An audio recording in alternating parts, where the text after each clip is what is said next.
কাছেরই এক ফরেস্টে একটি সিংহ বসবাস করত। সিংহটি ছিল বৃদ্ধ, সে শিকার করতে পারত না। এর ফলে সে প্রায় অনাহারে তার দিন কাটত। কিন্তু সিংহটি ছিল একটু বুদ্ধিমান।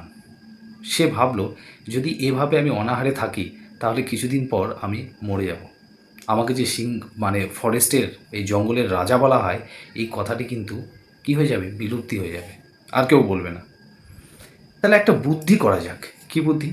সে ভাবলো যে আমি যদি কোনো ক্রমে বা কোনো প্রকারে যদি প্রাণীদের, বাইরের যে কোনো প্রাণীকে যদি আমার গুহায়, আমি যে গুহায় থাকি সেই গুহায় যদি নিয়ে আসতে পারি, তাহলে তো আর সে এই গুহা থেকে বের হতে পারবে না। আমি তাকে ঘাপটি মেরে তাকে খেয়ে ফেলব।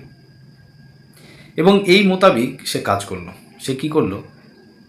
অসুস্থতার ভান করে সে গুহার মধ্যে থেকে গেল এবং একটু পরপরই বলতো যে আমাকে দেখে যাও, আমি খুব অসুস্থ, আর পারছি না, আর আর কিছুদিন হয়তো বাঁচব।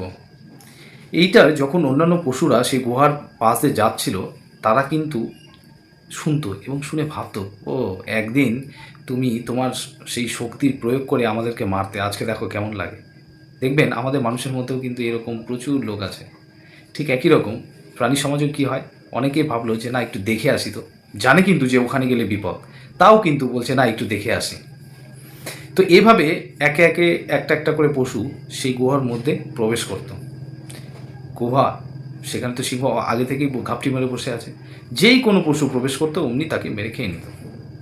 তো এইভাবে জঙ্গল থেকে আস্তে আস্তে করে বিভিন্ন ধরনের পশু কী হতে লাগলো, অদৃশ্য হতে লাগলো। তো এইটি একটা ধূর্ত শিয়ালের চোখে পড়ল।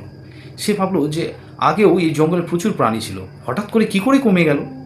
এবার সে একদিন ওই গুহার পাশ দিয়ে যাচ্ছিল, তখন সেই সিংহের আওয়াজ পেল এবং সে বলল, আরে সিংহ ভাই, তুমি কি আছো বেঁচে? তোমাকে তো দেখি না। বলছে, তুমি যে এসছো এটাই অনেক বড় ব্যাপার, তুমি আসো, আমাকে একবার দেখে যাও, আমি বোধহয় আর বাঁচবো না। তো সিংহ ভাবলো যে হ্যাঁ, অনেক দিন ধরে দেখিনি, কিন্তু হঠাৎ এরকম ভাবছে কেন। ও গুহায় যেই প্রবেশ করবে তখন সে তীক্ষ্ণ দৃষ্টিতে দেখলো কিছু কিছু পায়ের ছাপ গুহার ভিতরে গেছে, কিন্তু আর বের হয়ে আসেনি।